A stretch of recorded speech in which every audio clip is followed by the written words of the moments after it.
Hello everybody and welcome back to Erndales. So today I'm going to have a fairly long video. Sorry about that. I think it's going to be a conglomeration of my week and all the different things that I've been up to. It's been a very busy week for me. This is coming up to Thanksgiving, which is tomorrow, and I'm having hosting a big turkey dinner with people coming, my cousins coming for dinner, and I'm having turkey and all the trimmings. So that's going to be really nice. Today is my 69th birthday, and so we will be celebrating that tomorrow as well, which usually happens to me on my birthdays, always connected to Thanksgiving. Since I've been just a child, this is how it's been, because it's always either the day before or the day after or the day of. So anyway, the video is going to have a little bit of cooking. I have a little bit of gardening.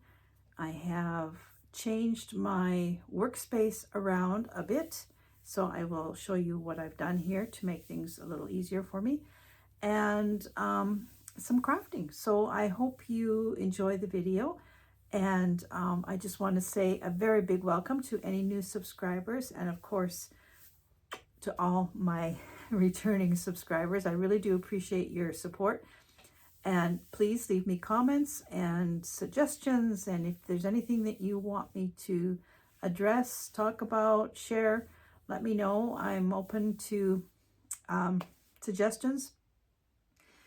The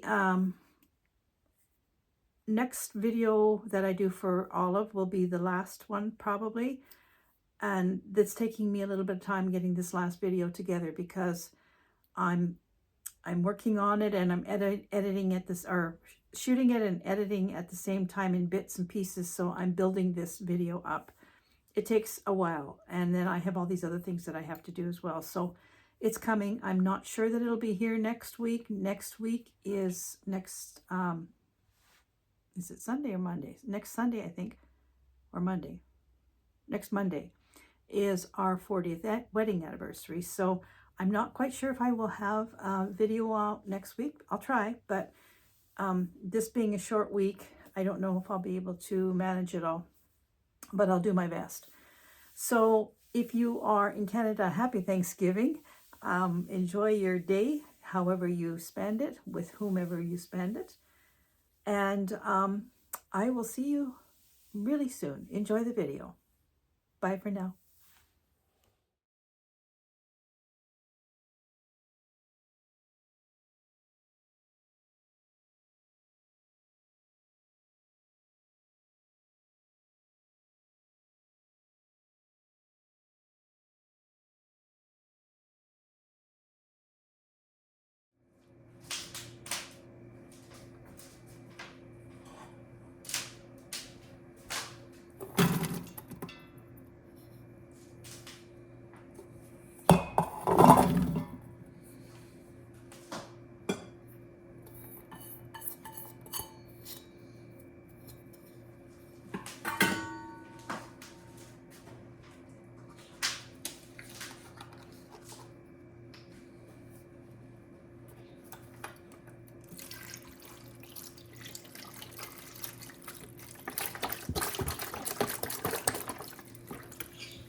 Okay, I'm taking these raspberries out.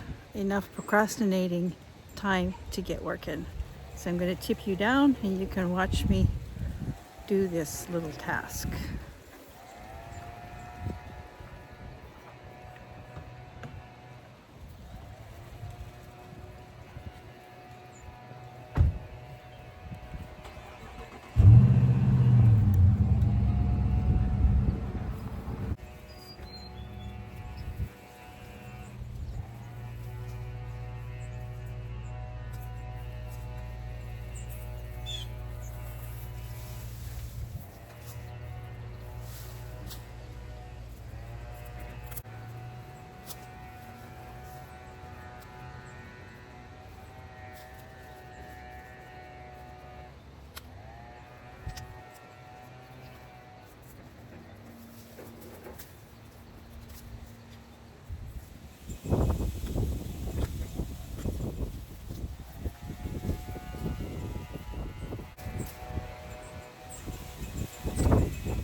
It's going a lot better than I thought it would.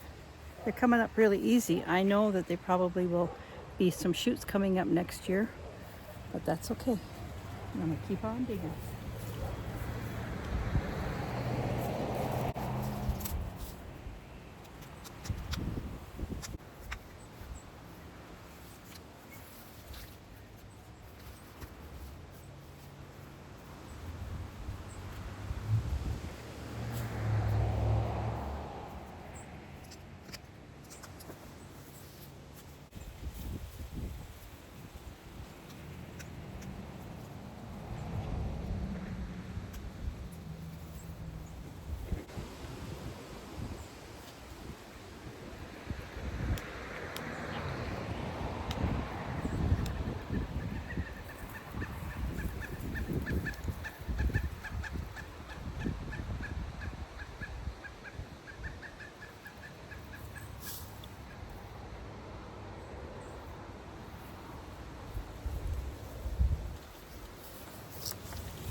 So it's going good. But you know, for the last I'd say 2 months, I've heard what I thought was a cuckoo. But we don't have cuckoos here in Manitoba. And the only reason I could identify it as a cuckoo was because I watch people from the UK and I've heard their cuckoos. But there's been this cuckoo calling and I've seen it, the bird sitting up here, but from a distance they look just like a mourning dove to me anyway. Anyhow, I started researching a little bit on the internet and we have cuckoos here. And I can't remember the correct name of them, but there are cuckoos in Manitoba. Not many, it's kind of a rarity, but I just saw 2 of them and they are cuckoos because they flew right over. I don't know if you heard that that was going by. There's 2 of them. They flew from over here into that tree over there. And I got to see them because I haven't actually been able to see them close up until today. And I'm so excited. So we do have cuckoos. And there was a site. Now I got to find it. I didn't save it on my phone. But there was a site where you were supposed to report if you still saw cuckoos in Manitoba, because apparently by now they should have migrated.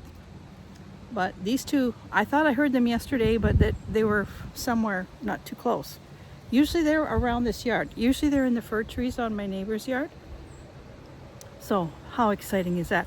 I gotta find that website and report 2 cuckoos, and I'm not one of them. So this is coming along really well, I have to say. And the soil is beautiful. This soil is, I wish the rest of my soil was like this. It's soft and really easy to get stuff out of. So I'm almost at the currant bush that way, and then I have a little bit out the front here to do. And these are all the Red River red raspberries. These produced nothing this year, absolutely. Actually, they haven't produced anything in quite a few years. The ones at the far end that are going all wild, those are the Black Wyoming, and they're very much like a blackberry.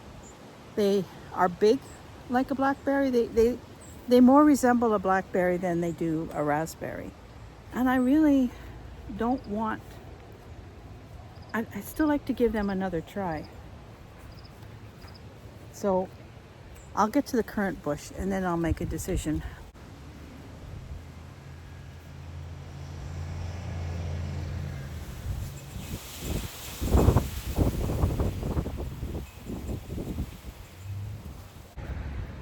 So I'm gonna go get some water and I'm gonna get my edger so that I can edge this.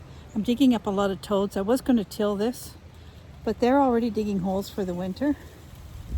So I'm just gonna edge it and then I will cover it with some paper, some newspaper and some straw and leave it for the winter. And then I'll just till it in the spring. Because I've dug up quite a few toads. They're popping up at me everywhere. And I love my toads. So I'm gonna take a break and I'll be back.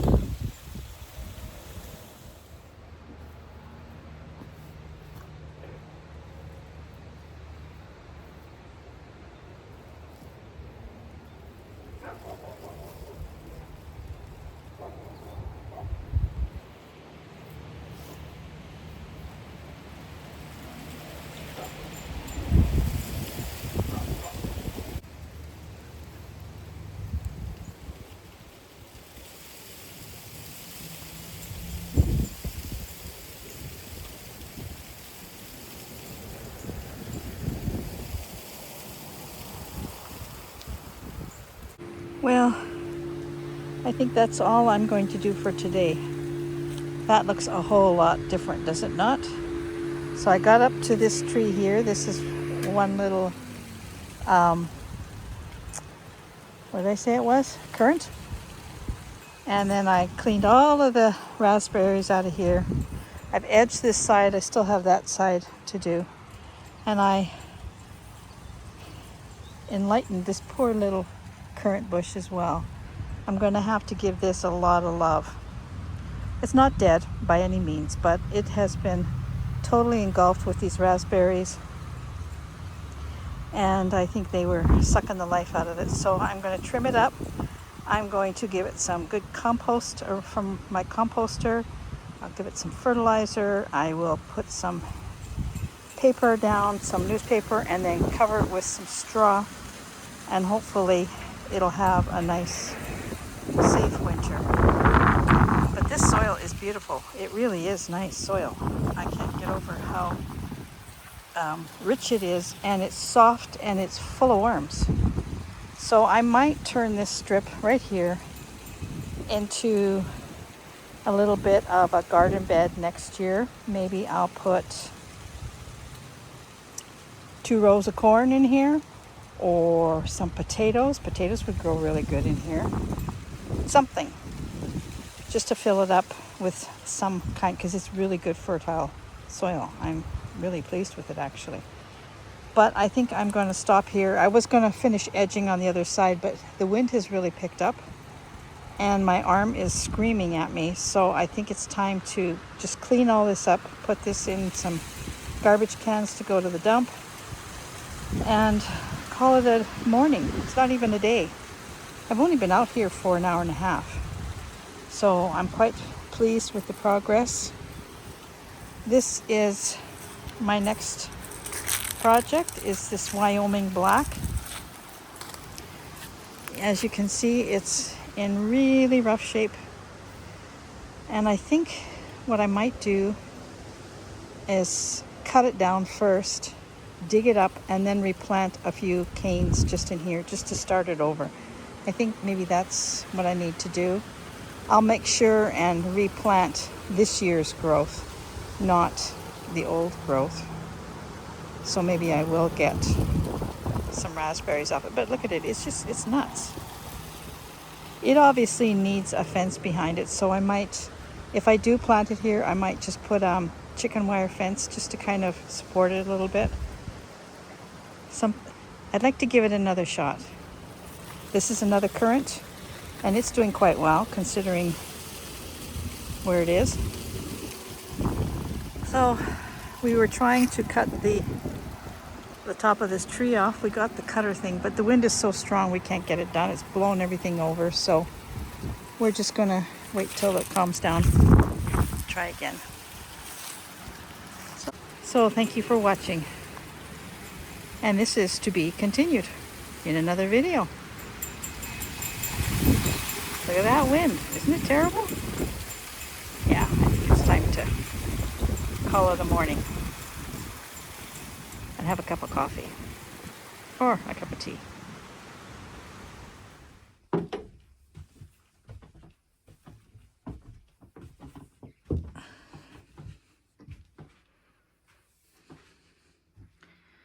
I guess you can see right off the bat, things have really changed up here. So I'll take you in and show you what I've done. So I decided to turn this first area here into a sort of a sitting area, TV watching area, piano playing area, just an area where I could just sit and knit or crochet or stitch if I wanted to. So before, my big desk, which is down there now, was here. And that is my stitching table. It was right along here. So I've moved the desk way down, and that's given me a lot more space right here. So I've got my piano here. Well, one of my pianos, my digital pianos here. And this is good for recording now because I have an apparatus here that I can put my recording stuff on, and I can record here where before it wasn't very conducive to recording. So this is good. And then I've got my chair and my lamp and this box is full of fabric and stuff, but I'm sort of using it as a coffee table, which it used to be my son's toy box, and we used it as a coffee table at one time in the basement of our other house. But yeah, so it's a little handy thing to have.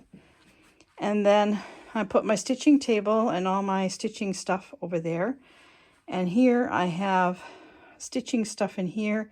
I have yarn. This is all just over here, sock yarn, DK yarn, stitching books, a couple of dolls. That's going down to recycle. And then I have my TV over here. And the top two drawers have fabric. The bottom two drawers have acrylic yarn that I'm still working on getting rid of. And little by little, I'm getting there. Actually, I did another big purge while I was cleaning in here. I don't know if I've ever shown you this piece. I did this several years ago. It is called Breast Friends. And if I can find the link to the pattern, it was a free pattern no, I don't know where it was. I'll try and find the pattern for it. But it was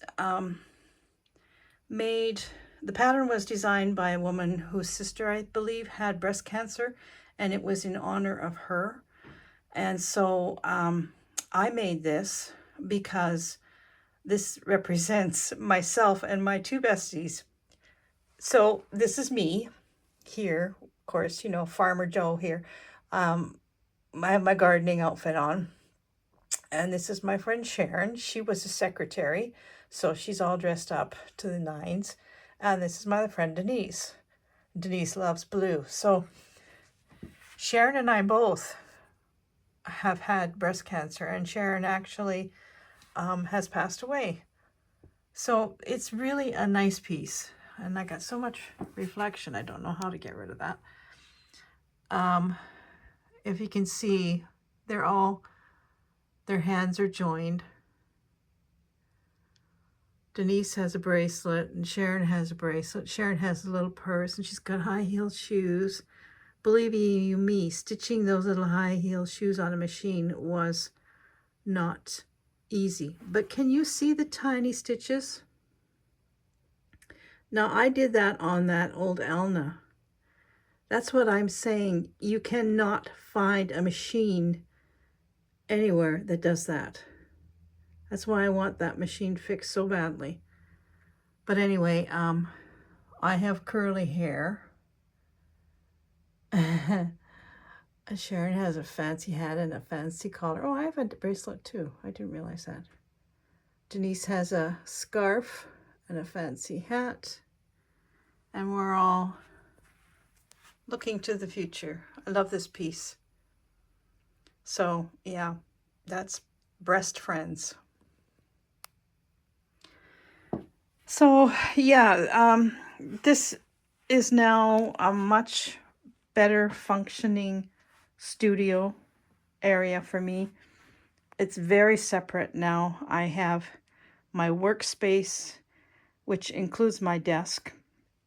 This is the only thing that this part here is where I still have a little bit of workspace, but this always was, my stitching table always was in my sitting area. So because I like to stitch and listen to music or listen to podcast or something. So we'll go in this way. So my desk is way down here now, which is like half of the room size. And it's perfect. This is a huge desk. My brother actually built this desk for me, and it's massive. And it's got very little in storage space, but a lot of workspace. In fact, in my other house in the city, this was my main work table. I didn't even use it as a desk. I used it as a work table, and it was fantastic. So then I have my bookcase, and I really went through books again. I purged a lot more patterns and books and things that I'm donating out to our little recycle area. So that made me feel really good. I'm getting down there to things that I know I will use. There's still some questionable things in here that maybe I might not ever use again, like books I'm talking about. But for now, I'm happy with what I've done. And then my big work table is here. I've pushed it up against the wall. It used to be down the middle here. And all my storage buckets and bins and things are underneath. That's scrap fabric. I don't know, all kinds of stuff in there. And I'll show you the projects later. And then over here, I just have some storage. I've got, this is my business end of the storage. And then I've got my storage containers. Just a minute, we have to go around here. Yeah, we have storage containers. And in the nook, I've turned this into mostly storage. I've got all my odds and ends. I got my paints up here. And I've got just things. And I have brought some of my herbs in from outside. My herbs, not my herbs. When you come in here, it smells like basil and cinnamon. Or basil and mint. I mean, it's got a really strong scent in here. I've cut them all back. Actually, this mint, I don't know if it's going to survive. It doesn't look like it is, but whatever. It might come back. And then there's some more stuff to go to recycle, more books. And this is all my journal making and paper stuff. I have not cleaned this out yet. That's why it looks like a dog's breakfast. And then I took a shelf and we had an extra board, so I put that there, and I've got plants on there, and I got my little Wandering Jew up there. And then over here is the sewing area. So I've got my sewing table and my sewing machine, and then notions and doomaflickies and all that kind of stuff over here. This is another area that I have to purge, is all this. I've got my mother's knitting needles, my aunt's knitting needles. Sharon's mother's knitting needles.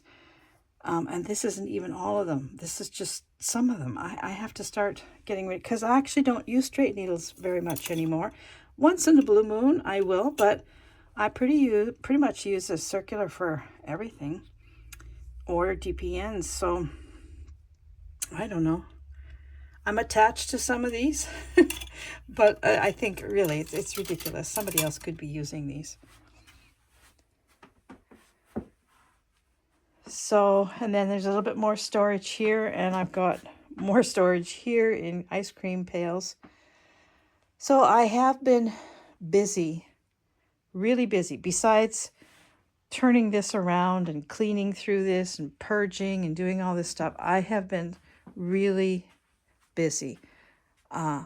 You will see in this video a little further on, outside I have been busy. We've only got a very short time now to get the outside work done, and I haven't really been outside that much because we've had 2 major windstorms, really big storms, and it's just been so windy you can't even stand up, let alone do any work. So outside is sort of a priority, but I also have been trying to get my mind around Christmas makes. So I've been doing some knitting, and I'll show you. Mostly socks. I have 1 sock done, and this one is ready to start the heel. So I've got to get that one done. That's for a Christmas gift. This one is a pair that I started for myself, and I'm sort of making my own pattern as I go along. I don't know. I'm writing it down just in case I create something good. But I had this yarn, and I always knew I wanted to make something for myself. But yeah, I'm just mucking about with this one. I'm not really worried if I get this done anytime soon, because I'm just sort of creating it as I go. This one is a birthday gift that I have to get done this week. And I'm just about to start the heel on this one. So I've got a heel, and wouldn't you know, this one, I'm at the heel as well. So I guess I'm going to be doing heels.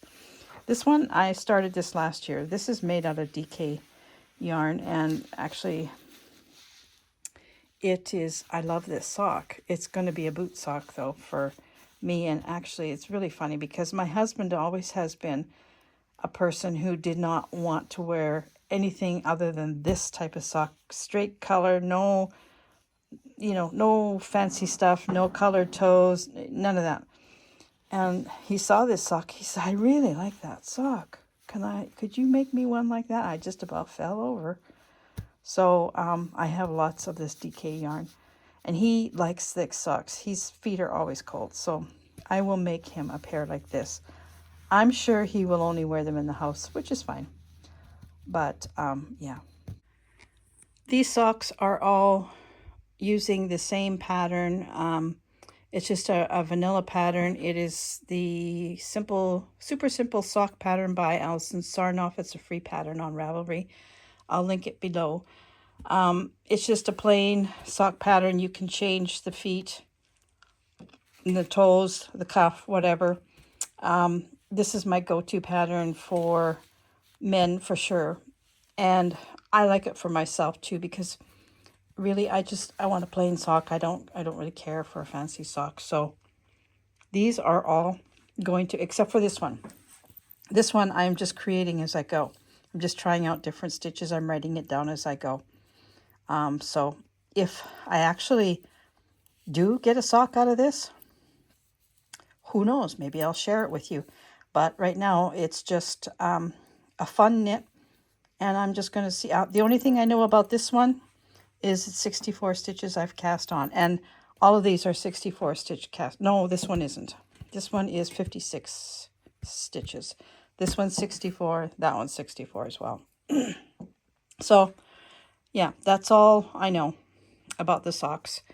Nothing fancy in any of these. The other thing that I've been doing is I've been making some project bags. I've got 2 finished. This one is just a little one. It's a sock one. I just used Christmas scraps that I had laying around, and it's just a drawstring. I like the drawstrings the best. They're easy to make, but I also like how they can just keep everything inside so well. And they have pockets in. And then I made this one. It's a bigger one. This one could be for, you know, a hat, or bigger than that, scarf even, maybe even a shawl. And then over here, I'm going to turn you slow, I have 4 more on the go. This one I did first, and I did this, I was half asleep when I did this, and I forgot to put the casing for the drawstring. So this one, I think I will just put, it's got a pocket in it, I think. Did I put a pocket in this one? No, I didn't. I think I'll just put a handle on this one and just use it in the house. This is another one identical to that little one over that's hanging there. So I'll have maybe this one I can give away. This one is going to be the same size as the other one, that bigger one, and it's going to be a Christmas one. That's going to be the lining for inside of it. And this is going to be the casing, is going to be made out of this. So that's going to be a pretty one. And this is going to be a big one. And I bought this fabric a couple of years ago. I was going to make a table runner out of it. Look at this fabric. Isn't it gorgeous? So it's going to be quite a large bag. It has pockets on the outside, on both sides. This one is a big one, so you could slide your pattern right in there. And big pockets, and then I'll put pockets inside. And I've quilted it all like this, by machine, of course. And then this will be the lining. And this is going to have a drawstring inside, but handles as well. So it's going to be a nice big bag for a bigger project. You know, you could put a sweater in there, or, you know, something bigger. So these 3 I have to finish and put a handle on that one, a strap or something. And so that's what I've been working on. I've been working on socks and these bags, and I don't know why I started to make project bags. Well, yeah, I sort of do, because I don't have any. I only have like 2 or 3 project bags, and I have all these projects, and everything was in a plastic bag, and I thought, nah, that's got to go. I know you're going to ask me about the patterns for these bags. I don't have a pattern. I've been making bags of all kinds over the years. I don't really need a pattern. What I do is I decide what size of bag I want. So, for instance, this is the size I wanted. So when you decide what size you want, you have to have a front and a back the same size. You have to have your lining. If you're going to put a lining in, you cut it the same size as your front and your back. If you want pockets, you make pockets. You put your pockets in your lining before you put it together.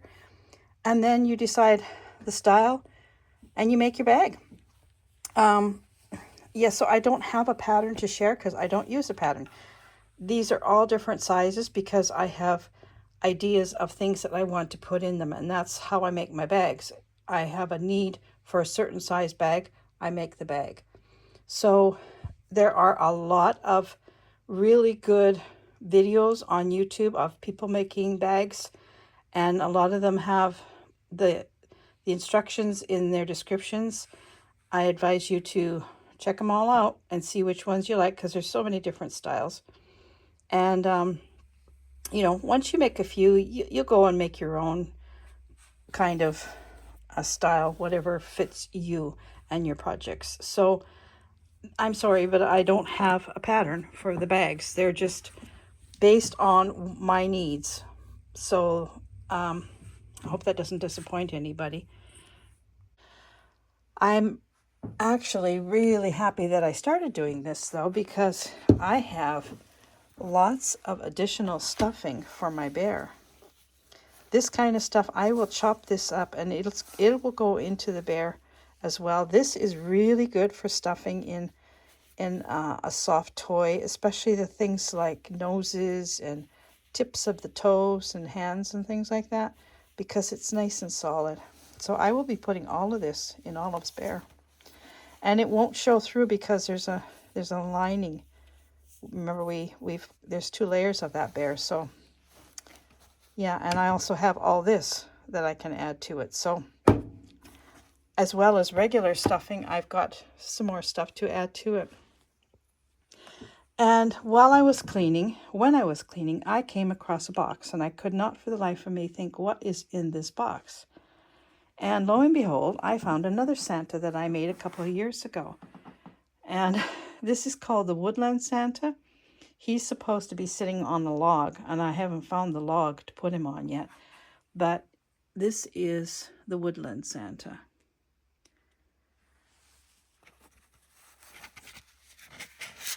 He's quite rustic.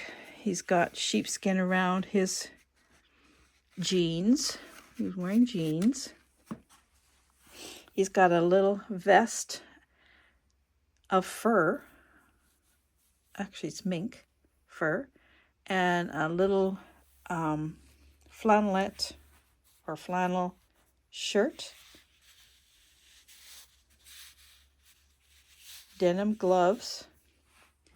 He's got a nice hat that's been all, actually this it's actually a cape, I think. No, it's a vest. This vest has a lot of stitching on it. So he's fancy, but he's woodsy.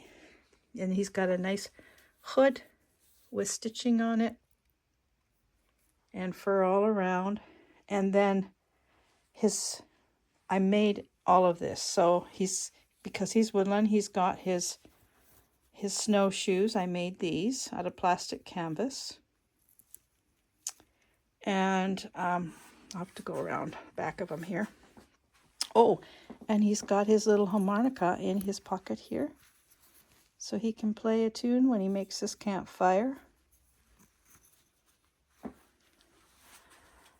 And he's got some fish hanging here. And his bag, he's got his ski poles here and his skis, and I made them out of bread dough. And he's got a bunch of toys. He's got a little tree in there.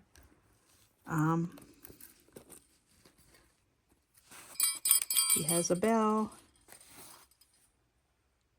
So yeah, he's really nice. And I want to give him as a gift. I made this little doll. See, there's Humpty Dumpty, there's a drum, there's a bell, there's a little doll, another bell here, little tree. So here's his skis and his poles. So he turned out really nice. And he also was a pattern out of those magazines that I'm making my new Santa from. Actually, I might keep this guy, Maybe I should just start a little Santa collection.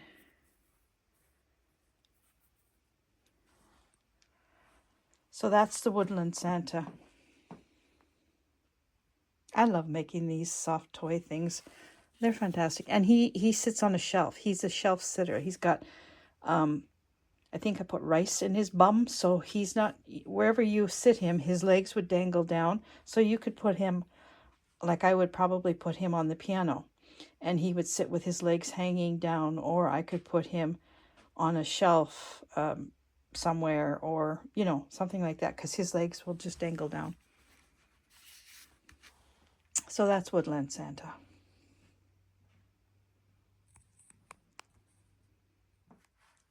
I have a series on my YouTube channel here where I made this Santa. So if you want to go back, I will try and put the link. I'll put the link for the first video that I did when I was starting him. But there are several videos. Actually, go look in the playlist. I will change the playlist and put only his videos and call it Woodland Santa. So if you're interested in the making of this Santa, there are videos on this channel of me making him. How's that for eyes, huh? I painted them pretty good. Yeah, so check that out if you're interested in seeing how I made the Woodland Santa.